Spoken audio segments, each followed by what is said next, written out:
अर्थात इंद्रियों के द्वारा ग्रहण जानना नहीं होता, वह अलिंग ग्रहण। माने आत्मा इंद्रियों से जानने वाला नहीं है।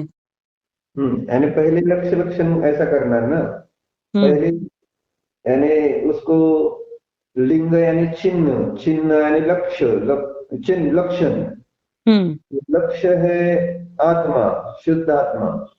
लक्षण है इंद्रियों से जानने वाला। हाँ बराबर। अब फिर ये हो गया यानी इंद्रियों से जानने वाला, फिर अलिंग ग्रहण है ना। हाँ, तो फिर ये आत्मा का चिन्ह नहीं है। हाँ, तो लक्षण में जो लक्षण जो किया है उसमें न शब्द लगेगा। हाँ, आत्मा इंद्रियों से जानने वाला नहीं है। तो इस प्रकार से जो आत्मा का लक्षण इंद्रियों के द्वारा जानना करते हैं, तो उस लक्षण के द्वारा भी आत्मा ग्रहण नहीं होता है, जानने में नहीं आता है। तो इससे क्या अर्थ निकलता है कि जो आत्मा है उसका स्वभाव इंद्रियों से जानना है नहीं, माने अतीन्द्रिय ज्ञान यह आत्मा का स्वभाव ही है। इससे सर्वज्ञ की सिद्धि हो गई। माने सर्वज्ञ स्वभाव। क्योंकि अतीन्द्रिय ज्ञान माने अतीन्द्रिय ज्ञान कहो या सर्वज्ञता कहो, स्वतंत्रता कहो, क्योंकि यही तो कोई मानता नहीं है ना। सब अन्य मतवादियों का जितना भी वस्तु का स्वभाव उनके द्वारा कहा गया है वो असत्य क्यों है, गलत क्यों है? क्योंकि इंद्रिय ज्ञान का विषय है। क्योंकि उन्होंने जितना जो भी बताया वो सारा इंद्रिय ज्ञान से उनको जितना प्रतीति में आया वही बताया है। तो इंद्रिय ज्ञान से तो स्थूल पदार्थ प्रतीति में आते हैं, और उसके आधार पर उन्होंने सारे तर्क वितर्क लगाकर वस्तु की व्यवस्था उन्होंने मान ली है। यानी भले इंद्रियों से कम जानने में आता है, लेकिन उसके आधार से नाना प्रकार के उन्होंने तर्क किए फिर कि इससे दुख, इससे सुख, कैसे क्या, तो ये सारी उनकी कल्पनाएं करते हुए तो उस प्रकार से उन्होंने वस्तु व्यवस्था अपनी अपनी रचना कर ली है, और वैसा मानते हैं वस्तु का स्वभाव है। इसलिए इंद्रिय ज्ञान कितना खतरनाक है, इसी का तो विस्तार पहले अधिकार में आचार्य ने किया है विस्तार से प्रवचन सार में। यानी वो सारा ज्ञान प्रज्ञापन इसी को तो सिद्ध कर रहा है कि अतीन्द्रिय ज्ञान क्या है और इंद्रिय ज्ञान क्या है। मूल इसी पर तो सारा उसका बेस है पहले अधिकार का। और इंद्रिय ज्ञान की सिद्धि हुए बिना वस्तु का निर्णय ही नहीं हो सकता, क्योंकि जो वस्तु का जो का त्यों निर्णय होगा वह अतीन्द्रिय ज्ञान के द्वारा ही हो सकता है। और इसलिए पहले अतीन्द्रिय ज्ञानपना की सिद्धि करते हुए यानी साधन की सम्यक साधन की सिद्धि करते हुए फिर उसके विषयभूत पदार्थ की चर्चा की है आचार्य ने। मैंने नियत तत्व की चर्चा की है।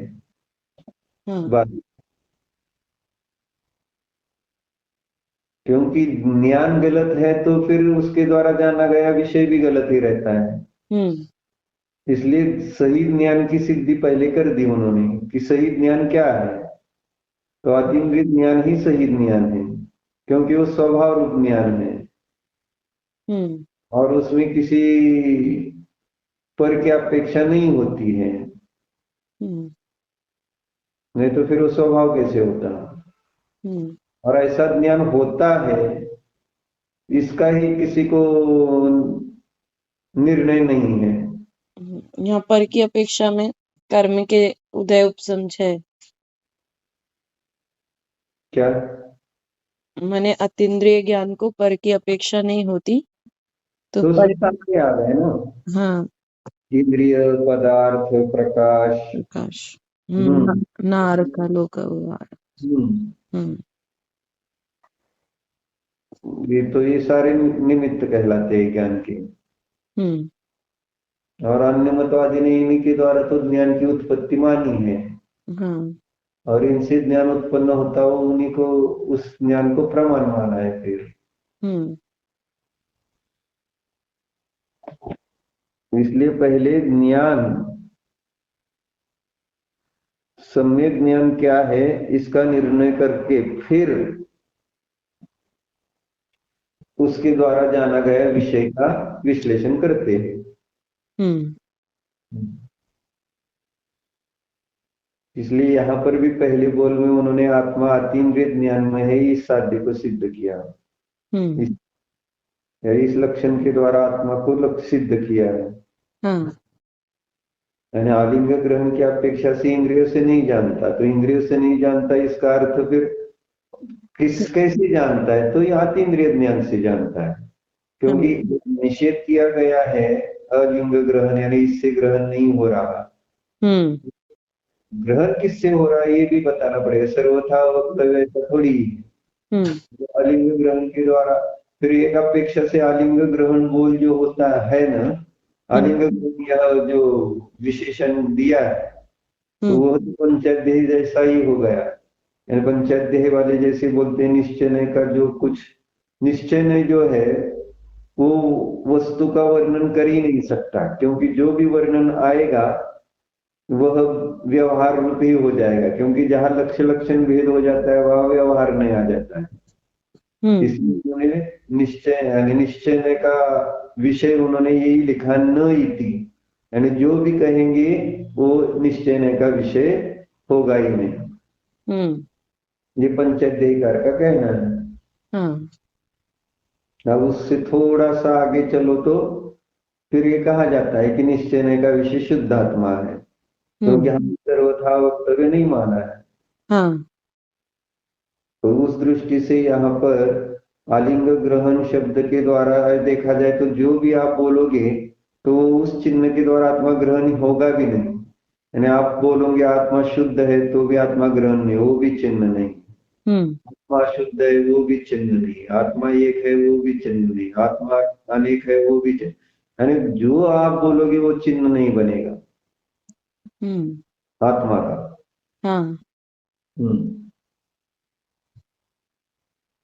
इसलिए आत्मा अलिंग ग्रहण है। यानी वो किसी भी चिन्ह के द्वारा ग्रहण नहीं होता है, ऐसा जब कहा गया है तो अर्थ किसी भी लक्षण के द्वारा वो लक्षित नहीं होता, ऐसा अर्थ हुआ ना।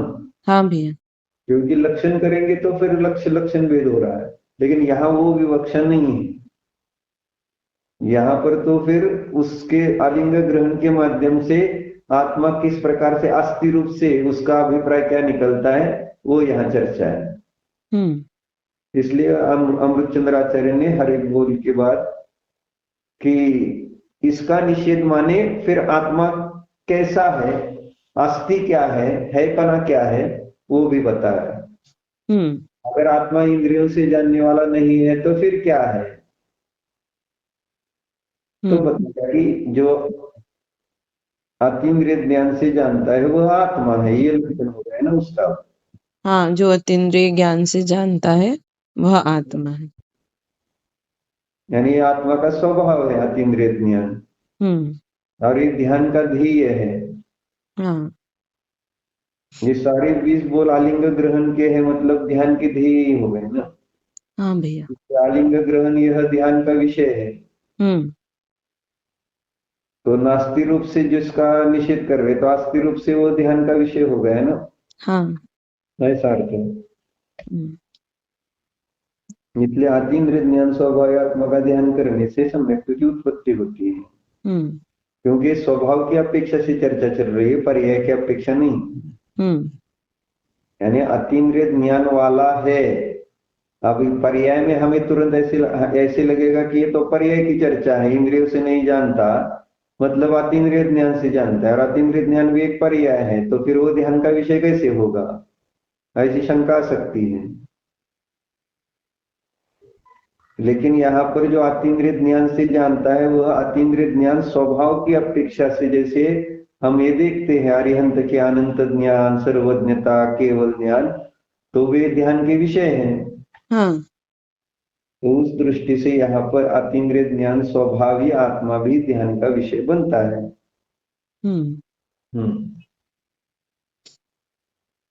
इसलिए पहले बोल के द्वारा जो अपने अनादि की विपरीत मान्यता है उसका निराकरण कर दिया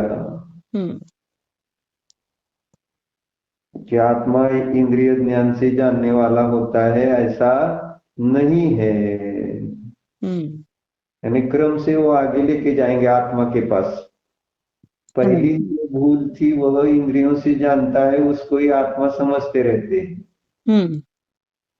क्योंकि सभी संसारी जीव आत्मा को पहचानते हैं, जीव को पहचानते हैं अगर किसी के द्वारा, तो वह है इंद्रिय ज्ञान से। इसलिए यहाँ पर पहले बोल में कहा कि इंद्रियों से जो जानता है वह आत्मा होता ही नहीं। इसको सीधा सीधा अर्थ ये समझो। मैंने सबसे पहले जहाँ पूरा वो बैठा हुआ है इंद्रियों में, वहीं से हटा दिया।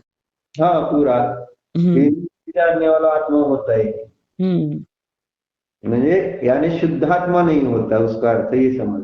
हाँ, नहीं मतलब वो जड़ होता है ऐसा नहीं। शुद्धात्मा नहीं होता।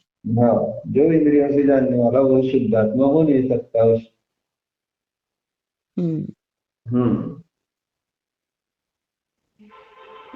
ग्राहक अर्थात ज्ञायक जिसके लिंगों के द्वारा अर्थात इंद्रियों के द्वारा ग्रहण अर्थात जानना नहीं होता, वह अलिंग ग्रहण है। नहीं ले शब्द अ के लिए आया। हाँ। इस प्रकार आत्मा अतीन्द्रिय ज्ञानमय है, इस अर्थ की प्राप्ति होती है।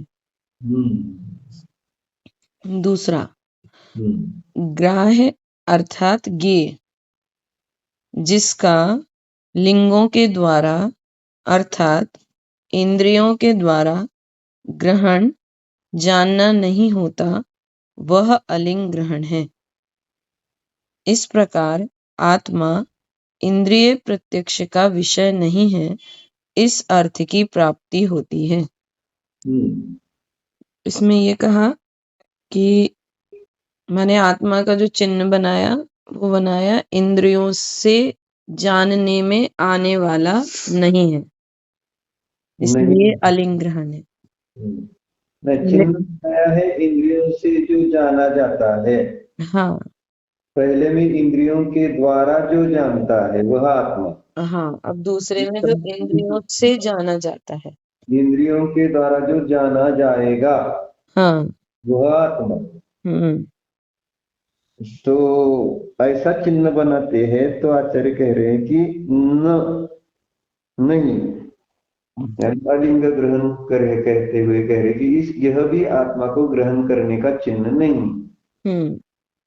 तो इस दूसरे बोल में भी यही चल रहा है ना कि आत्मा को ग्रहण करने के लिए सब इंद्रियों का ही साधन का प्रयोग कर रहे हैं। हाँ। हम जो भी जिस किसी जीव को देख रहे हैं तो इंद्रियों से ही देख रहे हैं। तो ऐसे लग रहा है कि इंद्रियों से आत्मा ग्रहण होता है। तो इस प्रकार से आत्मा को इंद्रिय प्रत्यक्ष का विषय बना दिया है, जबकि आत्मा इंद्रिय प्रत्यक्ष का विषय नहीं है, अतीन्द्रिय प्रत्यक्ष का विषय है। यानी अतीन्द्रिय ज्ञान के द्वारा ही वह ग्राह्य होता है, इंद्रिय ज्ञान के द्वारा वह ग्राह्य नहीं है। हाँ। जिस अर्थ की यहाँ प्राप्ति हुई अतीन्द्रिय ज्ञान के द्वारा ग्राह्य, आत्मा इंद्रिय प्रत्यक्ष का विषय नहीं है। अर्थात अतीन्द्रिय ज्ञान के द्वारा जाना जा सकता है, जानने में आता है। इंद्रियों द्वारा ग्रहण नहीं होता, यह इस प्रकार आत्मा इंद्रिय प्रत्यक्ष का विषय नहीं, इस अर्थ की प्राप्ति होती है। इसलिए आत्मा को जानने के लिए कौन से ज्ञान का प्रयोग करना पड़ेगा? अतीन्द्रिय ज्ञान का। अतीन्द्रिय ज्ञान के द्वारा ही जो जाना जानने योग्य है, ऐसा उसका स्वभाव है। यानी आत्मा का स्वभाव ही यह है कि जब भी वह ग्रहण होगा वह अतीन्द्रिय ज्ञान के द्वारा ही ग्रहण होगा, ऐसी उसकी शक्ति है। तो जिसको आत्मा को जानना है उसको इंद्रियों को तो बाजू में ही रखना पड़ेगा, और यही तो ध्यान में किया जाता है। इंद्रियों को बाजू में रखकर ही आत्मा को ग्रहण करने का विषय है ध्यान में। इंद्रियों का प्रयोग बंद किया ना ध्यान के काल में, और इस पांचों इंद्रियों का प्रयोग नहीं है। अब रहा सहा मन का प्रयोग, उसका भी हम एक देश वो भी स्वानुभव प्रत्यक्ष से वो मन भी खंडित हो जाता है। पहले परसों बताया था ना, मन का काम कहाँ तक है। हाँ, 12वें गुण स्थान तक है, लेकिन मन से विकल्प होते हैं। हाँ, और अतीन्द्रिय ज्ञान से हम विकल्प रहित हो जाते हैं। परसों की चर्चा हुई थी ना 2-3 दिन पहले। यानी विकल्प कार्य और आत्मा को जानना रूप कार्य, दोनों में अंतर है। जब तक चिंतन चलेगा तब तक विकल्प है, और इस चिंतन का जो विषय है उसको जानेंगे तो निर्विकल्प, माने मन का कार्य नहीं है, वो मन का कार्य नहीं है। इस प्रकार से यहाँ पर दूसरे बोल में जिसे आत्मा को ग्रहण करना है उसको इंद्रियों के द्वारा जानने का जो कार्य है, तो ये हम करते क्या है, आगम से आत्मा को ग्रहण करने का प्रयत्न कर रहे हैं, शब्द के द्वारा आत्मा को ग्रहण करने का प्रयत्न करते हैं, रूप को देखकर आत्मा को जानने का प्रयत्न करते हैं, यानी भगवान का दर्शन कर रहे हैं। रूप को देखकर ही हम आत्मा का रूप देखने का प्रयत्न कर रहे हैं। तो रूप जो है वह इंद्रिय का विषय है, आंखों का, तो उसके द्वारा आत्मा ग्रहण नहीं होगा। फिर जो शब्द है आगम के, तो वो शब्द, आत्मा शब्द सुनने से आत्मा का ग्रहण होगा नहीं, कर्मेंद्रिय का विषय हो जाएगा। तो इस प्रकार से आत्मा को जिसको ग्रहण करना है उसको इंद्रियों का व्यापार रोकना पड़ेगा। इंद्रियों का व्यापार आत्मा को ग्रहण करने में कारणभूत नहीं है, वो बाधक है, साधक नहीं है। इंद्रिय ज्ञान कहा था ना, इंद्रिय ज्ञान केवल ज्ञान में बाधक है, इंद्रिय ज्ञान केवल ज्ञान का आवरण है। यानी सर्वज्ञता को इंद्रिय ज्ञान ने ही ढक रखा है। और ढकने वाले, जैसे वो हमने देखा था ना परसों वर्णी जी के प्रवचन में भी वही आया, यानी थकान दूर करने के लिए आराम करना चाहिए। लेकिन हम आराम और थकान करते हैं। हाँ, यानी थकान दूर करने के साधन पता नहीं है, और आराम की जगह और थकान के ही कार्य करते हैं। और समझ ये है कि ये काम करेंगे तो हमारी थकान दूर हो जाएगी। हुल्लबाजी लिखा था ना। बराबर। तो इस प्रकार से इंद्रियों के द्वारा ग्रहण नहीं होता, वह अधिंग ग्रहण। इस प्रकार आत्मा इंद्रिय प्रत्यक्ष का विषय नहीं है। पढ़ तो रहे हैं, इंद्रियों के द्वारा ग्रहण नहीं होता, और ग्रंथों को पढ़ पढ़ के और उसमें से एक एक भाव निकाल निकाल के उसी पे चर्चा करके, माने 6 उपसम ज्ञान को और पैना करते जा रहे हैं। लेकिन ज्ञान को और ज्यादा मोटा करते जा रहे हैं, पैना नहीं है उसको। अच्छा। क्योंकि उसमें बुद्धि ज्यादा ये हो रही है ना, इंद्रिय में ज्यादा और ये हो रही, उल्टा मानता जा रहा है ना उसमें। तो पैनी लग रही है लेकिन हो रही, जैसे वो अग्नि, अरे द्वारका नगरी न जले ऐसा काम कर रहा है, ऐसा लग रहा। ऐसे क्षेपम ज्ञान से हम समझ रहे कि हमारी बुद्धि पैनी हो रही है, लेकिन उल्टा काम तो उल्टा हो रहा है। अज्ञान बढ़ा रहे हैं, ज्ञान नहीं। क्षयक्षम बढ़ने से ज्ञान नहीं बढ़ता है, अज्ञान बढ़ता है। अगर क्षयक्षम आवरण है तो जितना क्षयक्षम बढ़ेगा उतना आवरण ही बढ़ेगा ना, यानी अज्ञान अवस्था में, मिथ्यात्व अवस्था की बात बोल रहा हूँ। और आगे क्षेपक्षम अपने आप यानी वो तो निज ध्रुव शुद्धात्मा को लक्ष्य करता है तो कर्म हटते जाते हैं, तो उसमें उसके ज्ञान में ऑटोमेटिक 11-14 पूर्व का क्षेपक्षम हो जाता है। हो जाना और करना में अंतर है। तो अज्ञान अवस्था में जितना कार्य करेगी वो सारा उल्टा है, और ज्ञान होने पर थोड़ा भी अभ्यास करो तो सही है।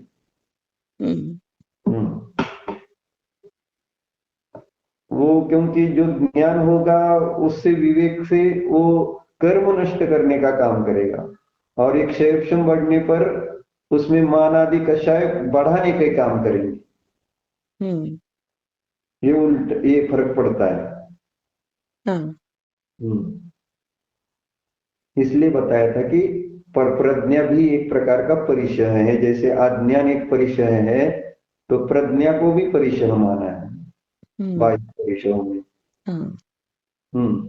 तो क्यों, अगर ज्ञान स्वभाव है, क्षेम अच्छा है, तो फिर उसको परिचय क्यों कहा? अटक। हाँ, परिचय पर विजय प्राप्त करनी होती है। लेकिन यहाँ तो परिचय विजय की जगह परिचय बड़ा बड़ा कर समझ रहे कि हम परिचय जय कर रहे हैं। और मद इसलिए कहा ज्ञान पहना नहीं हो रहा है, उससे उल्टा क्या बोलते हैं उसको? हाँ, मोटा मोटा हो रहा है, मोथरा। तो ये तो अज्ञान में, मिथ्यात्व में तो ऐसी ही भूलें होती रहती है, और उल्टा जैसे वही तो ना, बाहर से बहुत सारा संयम धारण करता जाता है और समझता जाता है कि मैं मोक्ष मार्ग के नजदीक जा रहा हूँ। इसलिए तो महाराज जी ने समय सार पर जो चित्र बनाया वो उसमें वो दिखाए कि वो मोक्ष मार्ग से उल्टे दूर जा रहे हैं। हाँ। उल्टे जा रहे हैं, उनको फिर पूरा चक्कर लगाना पड़ेगा, क्योंकि उन्होंने उसमें ही मोक्ष मार्ग मान लिया है, बाह्य चारित्र या बाह्य ज्ञान। अब उनको समझाएंगे कि ये ज्ञान और ये चारित्र मोक्ष मार्ग नहीं है, तो बोलेंगे ऐसा कैसे, यही तो है धर्म। जैसे समय सार के प्रवचन आप यानी सुन रहे लोग या सुना रहे हैं, और हमने कहा कि नहीं आप मोक्ष मार्ग पे उल्टे जा रहे हैं, तो कौन मान्य करेगा? अभी कोई नहीं, क्योंकि सम्यक दर्शन के बिना ये काम कर रहे हैं, तो वो सारा उल्टा ही जा रहा है ना। और समझ रहे हैं ना, हम सम्यक्त्व के पास जा रहे हैं, अगले भाव में हमको सम्यक्त्व होने वाला है। कितनी गलत फहमी।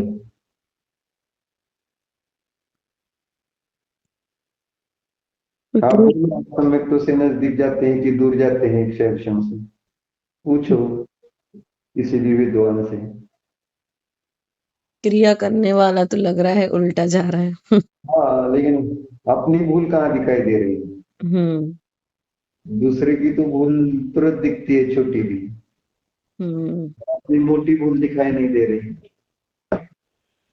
चर्चाएं चल रही है, सत्र चल रहे हैं, सब चल रहा है, और समझ रहे हैं हम अच्छा कर रहे हैं, अच्छा कर रहे हैं, अच्छा कर रहे हैं।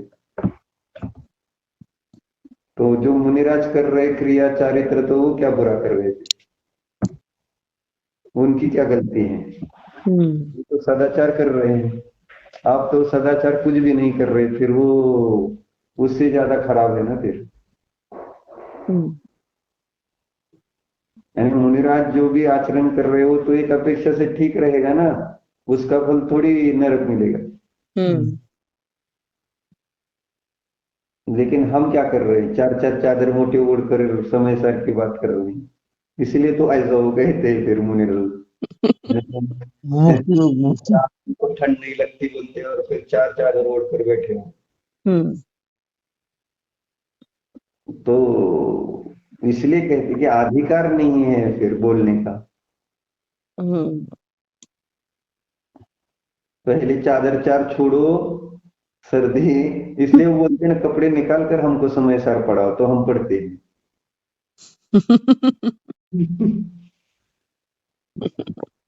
हम किस में हिम्मत है।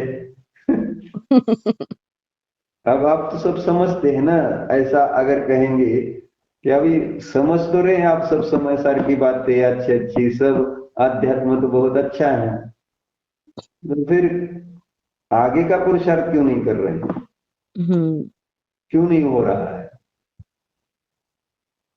तो आगे का पुरुषार्थ न होने का कारण गुरु का अभाव, हम्म यानी जो मोक्ष मार्ग के वास्तव गुरु है वो नहीं है ना अभी, उनके आदर्श, तो दीक्षा कैसे ले सकते हैं? दीक्षित गुरु होते तो फिर वो उस मार्ग पर जहां तक जाए वो तो ठीक था, लेकिन आज तो यही मान्यता है कि आज दीक्षा होगी ही नहीं। हम्म ये तो मुमुक्षु समाज ने कोई ना कोई तो दीक्षा ले लेता ना। हम्म नहीं, और ऐसा एक मुमुक्षु अगर मुनि हो जाता तो क्या फर्क पड़ता? आप सब मुमुक्षु उनको वो है ना, उस आहार आदि चलता ना उनका फिर व्यवस्थित आगम के अनुसार, और वो भी आगम के अनुसार चर्या का पालन कर पाता, क्योंकि तो जान तो लिया है आगम में मुनि कैसे होते हैं। सही बात है।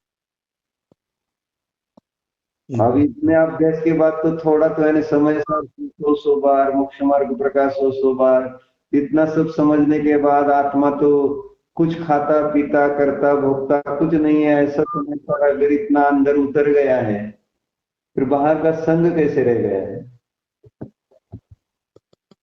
दर्शन करके संग तो छोड़ना पड़ेगा। यहाँ सम्यक दर्शन भी नहीं हो रहा है तो संग कब छूटेगा? हम्म यानी अंतरंग कषाय नहीं छूट रही तो बाहिरंग का कार्य कैसे होगा? जहाँ अलिंग ग्राह्य कहना है, वहां जो अलिंग ग्रहण कहा है वह बहुत से अर्थों की प्रतिपत्ति अर्थात प्राप्ति प्रतिपादन करने के लिए है। यानी अलिंग ग्रहण शब्द अनेक अर्थों को बता रहा है, हम्म यानी उसमें कितना भाव भरा है। माने अलिंग ग्राह्य और अलिंग ग्रहण दोनों एक ही हुए कि अलग अलग? एक ही है। एक ही। हम्म, माने लिंग के द्वारा जो ग्राह्य नहीं है बराबर है और अलिंग। लिंग के द्वारा जिसे ग्रहण नहीं किया जा सकता, तो दोनों। हम्म हम्म वह बहुत से अर्थों की प्रतिपत्ति अर्थात प्राप्ति। पीछे बोलती है कि नहीं वहां समय सार में अरस के 6 बोल, हाँ। तो ऐसे यहाँ अलिंग ग्रहण के 20 अर्थ निकलेंगे, हम्म वहां 6 अर्थ निकाले अरस के, हाँ अरुण के, बंध के, स्पर्श के, हाँ। तो यहाँ 20 अर्थ निकाल रहे हैं अलिंग ग्रहण शब्द के। हम्म हम्म हाँ भैया। तो इसमें अब पहला अर्थ क्या है? हम्म पहला है, वह इस प्रकार है। ग्राहक अर्थात ज्ञायक, जिसके लिंगों के द्वारा अर्थात इंद्रियों के द्वारा ग्रहण अर्थात जानना नहीं होता, वह अलिंग ग्रहण है। कह रहे हैं जो आत्मा है या ज्ञायक, वह इंद्रियों के द्वारा नहीं जानता, इंद्रिय के द्वारा जानता नहीं है, जान नहीं होता उसके। जानता नहीं है कि जानने में नहीं आता है। जानने में नहीं। इंद्रियों के द्वारा जानता नहीं माने इंद्रिय साधन के द्वारा, और इंद्रियों के द्वारा जानता नहीं है ये भी हो सकता है, और इंद्रियों द्वारा जाना नहीं जाता ये भी हो सकता है। वो दूसरा बोल है ना। हाँ, तो ये इसमें तो ये है, इंद्रियों के द्वारा जानता नहीं है। जानना नहीं। द्वारा जानता नहीं। यह चिन्ह, यानी आत्मा का चिन्ह अगर ये कोई करे, हम्म ऐसा ना, हाँ। लिंग में चिन्ह, हम्म तो पहले बोल में क्या चिन्ह किया आत्मा का? इंद्रियों के द्वारा जानने वाला।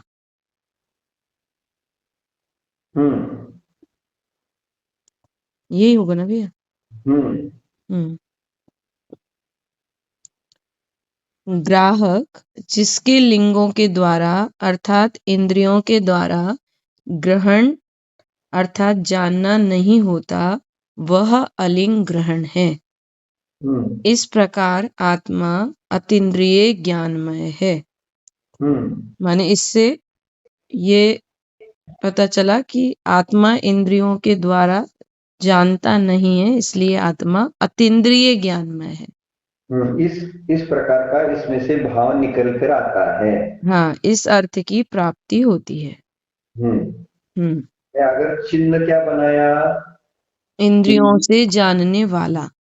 हाँ, अंतर चिन्ह जिसका नहीं है वह आलिंग ग्रहण। हाँ, इंद्रियों से जानने वाला वह आत्मा। चिन्ह बनाकर फिर लगाना ना उसमें। हाँ, नहीं, इंद्रियों से जो जानने वाला है वह आत्मा नहीं, उसको कहते हैं आलिंग ग्रहण। हाँ भैया। तो इससे क्या भाव निकला? कि आत्मा अतीन्द्रिय ज्ञानमय है। ठीक है कि नहीं? हाँ, यानी हर एक बोल में जिस चिन्ह का निषेध करते हैं तो उस चिन्ह का निषेध करते हुए उसमें से क्या यानी अस्थि रूप क्या निकला? ये तो नास्ति रूप से कहा। हाँ, तो नास्ति रूप से ये कह दिया कि जानना, इंद्रियों से जानना जिसका स्वभाव नहीं है, ये नहीं है, नास्ति रूप से कहा। तो अस्थि रूप से क्या भाव निकला कि आत्मा अतीन्द्रिय ज्ञान वाला है, अतीन्द्रिय ज्ञान के द्वारा ही जानता है। इस अर्थ की प्राप्ति होती है। ठीक है कि नहीं? ठीक है भैया। तो नास्ति में अस्थि देखना पड़ेगा ना, क्योंकि आलिंग ग्रहण माने नास्ति। तो अस्थि क्या है ये भी समझना पड़ेगा। सिर्फ नास्ति ही वस्तु स्वरूप नहीं है, क्योंकि भावांतर सद्भाव एवं भाव। अन्य जिसका सद्भाव है वही उस वस्तु का अभाव है। अब इंद्रिय से जानता नहीं है, यह अगर चिन्ह नहीं है उसका, यानी इंद्रिय से नहीं जानना यह उसका अगर चिन्ह नहीं है, तो फिर क्या अर्थ निकला कि आत्मा अतीन्द्रिय ज्ञान वाला है। ऐसा सीधा सीधा अर्थ निकला ना। हाँ भैया। नास्ति से ये अस्थि अर्थ निकला। या दूसरे बोल में कहा, फिर एक बोल और पढ़िए, फिर आप लास्ट बोल पर जाते हैं। भैया पूरे ही पढ़ लेंगे ना। अरे अच्छा। फिर कल पढ़ते हैं ना फिर सब। हाँ, भले कल, लेकिन पूरे पढ़ लेंगे। ठीक है, पढ़ेंगे। हाँ। दूसरा ग्राह है। हो गया? हाँ, पहला क्लियर हो गया ना? हाँ हो गया। अनुराग जी को? हाँ भैया। क्या आलिंग ग्रहण शब्द का वाच्यार्थ पकड़वाना चाहते हैं, और अस्थि और नास्ति दोनों रूप से। आलिंग ग्रहण तो नास्ति रूप धर्म है, तो नास्तिक धर्म के द्वारा तो बताया ही जा रहा है कि आलिंग ग्रहण है, तो उसमें से अस्थि धर्म क्या निकलता है साथ साथ ये बताते जा रहे हैं। तो पहले बोल में ये कह रहे हैं कि अगर कोई आत्मा का चिन्ह ये कर रहे कि हम भी अनादि से ही तो चिन्ह करते आए हैं कि आत्मा यानी जीव को कैसे पहचानते वर्तमान में हम? इंद्रियों के द्वारा पहचानते हैं। इंद्रियों के द्वारा, इंद्रियों के द्वारा जो जानने वाला है वह आत्मा, क्योंकि अभी वह मनुष्य जीवित है कि मृत है वो कैसे समझते हैं? इंद्रियों के द्वारा अगर वह जान रहा है तो वो जीवित है, और इंद्रियों के द्वारा नहीं जान रहा है तो मर गया है। तो ये आत्मा का चिन्ह क्या बन गया हमारे लिए? इंद्रियां। और हम दुखी इसीलिए तो हो गए ना? नहीं, हाँ बराबर, इंद्रियों से जानना, इंद्रियां मात्र नहीं, इंद्रियों से जानना यह जीवित पना का यानी आत्मा का धर्म लक्षण मान लिया, और इसलिए वो जब नहीं जानता है तो हमें लगता है कि आत्मा नष्ट हो गया। यानी मृत्यु हो जाती है, यानी शरीर से जीव निकल जाता है, तो हम दुखी क्यों होते थे? क्योंकि हमने यही समझ लिया है कि इंद्रियों से जानने वाला जीव होता है। अब यहाँ इंद्रियों से जानने का कार्य नहीं हो रहा, इसलिए यहाँ अभी जीव का अभाव हो गया है, जीव नष्ट हो गया है। तो इस लक्षण के कारण दुखी हुए। अगर हम समझते कि आत्मा जो होता है कि वह तो इंद्रिय ज्ञान से जानने वाला नहीं है, अतीन्द्रिय ज्ञान वाला होता है, तो फिर अभी इंद्रियों के द्वारा नहीं जानेगा तो भी उसका अस्तित्व कहीं ना कहीं रहेगा ये जानने का। इस दृष्टि से विचार नहीं करते हैं। या हमारी भी कोई इंद्रिया खराब हो जाती है, यानी समझो आंख खराब हो गई किसी रोग के निमित्त से, बुढ़ापे के निमित्त से, तो जीव आत्महत्या कर लेते हैं, दुखी होते हैं। क्यों? क्योंकि अपने को इंद्रियों से जानने वाला ही मान रखा है। हाँ, क्योंकि वो इंद्रियों से जान रहा था अब तक, और वो इंद्रिया खराब हो बुढ़ापे से उस क्षय का अभाव हो गया उपयोग रूप से। तो फिर वो समझता है कि अब मेरा अस्तित्व ही खत्म हो गया। यानी ये चिन्ह बनाया है हमने, इसलिए पहले आचार्य ने इसका निषेध किया कि जो इंद्रियों से जानने, क्योंकि सभी संसारी जीवों को आत्मा जो परिचित है वह इसी चिन्ह से परिचित है कि इंद्रियों से जो जानता है वह जीव है। और आचार्यों को वास्तविक आत्मा दिखाना था, इसलिए आचार्य ने अलिंग ग्रहण के पहले बोल में ये रखा है। इंद्रियों से जानने वाला जो होता है वह आत्मा होता ही नहीं। यानी अभी हम इंद्रियों से जान रहे मतलब हम आत्मा है नहीं, एवं बुद्धि से।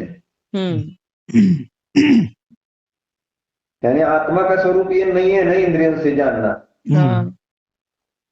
लेकिन हम समझते कहाँ है, हम तो समझ रहे हैं ये तो आत्मा का ही स्वरूप है।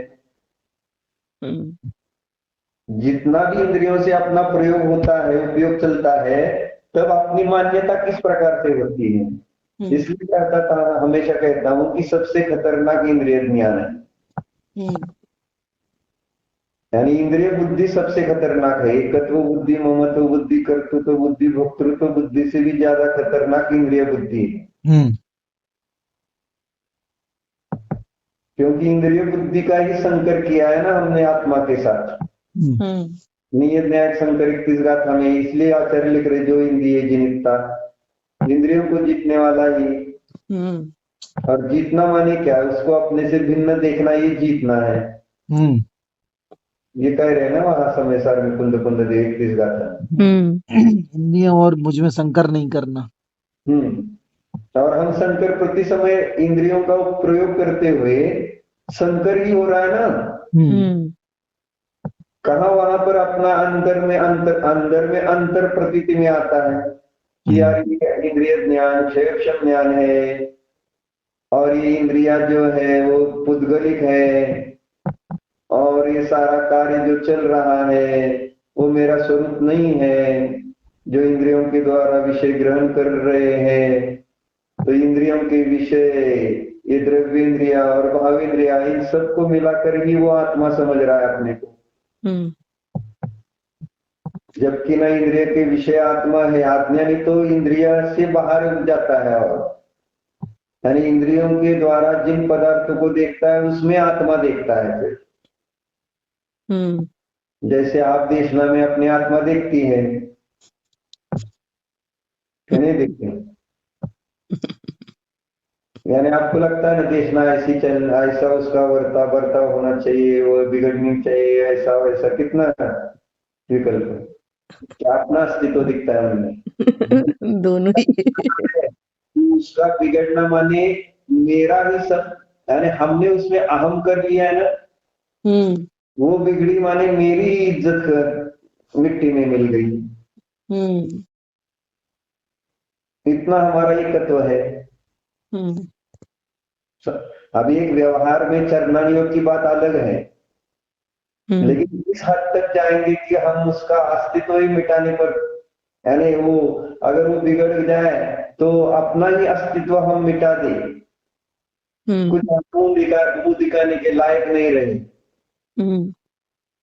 माने इसका अभिप्राय क्या है? हमने उसमें ही अपने अपने अस्तित्व की स्थापना कर रखी है कि नहीं? तो इसलिए इतना संक्लेश नहीं होना चाहिए, जो होता है हो गया, इतना सहजता से उसको अपने श्रद्धा में लेकर चिंतन करना है। अब बाहर में थोड़ा बहुत व्यवहार जैसा करना है, यथा योग्य वो अपनी भूमिका अनुसार करना है, लेकिन इतने एक एक एक टोक नहीं पकड़ना है कि इसने ये किया तो सारा सारा सब नष्ट हो गया, कुछ नहीं रहा अब हमारा। आ रहा है भैया, नहीं समझता है ऐसी जल्दी। इसलिए तो जब प्रतिकूलता आती है तो समझता है कि हम कहाँ पर हैं। बुरा कर लें और अपना बुरा करें, क्योंकि अपना अपना कर्म सब भोगने ही वाले हैं ना, और अपना अपना सब कर्म लेकर ही आए हैं ना। तो आप क्या करने वाले? इधर कर्ता कर्माधिकार पढ़ कर भी फिर आपने कर चुकी बुद्धि कहाँ चुकी अपनी? नहीं सही है भैया, गलती तो है। इसलिए तो एक दिन ध्यान में लिया था, कर्ता कर्म पना का, उस कर्म के परिणाम नो कर्म के परिणाम। आगे आपने ध्यान वही क्या बोल रहे हैं? यानी मैं करता नहीं हूँ उस ठंड का और गर्मी का, भोगता नहीं, समझो कर्ता की जगह भोगता ले लो। हाँ। क्योंकि ठंड से दुख हो रहा है, यानी ठंड को भोग रहे हैं, तो मैं भोगता नहीं हूँ ना।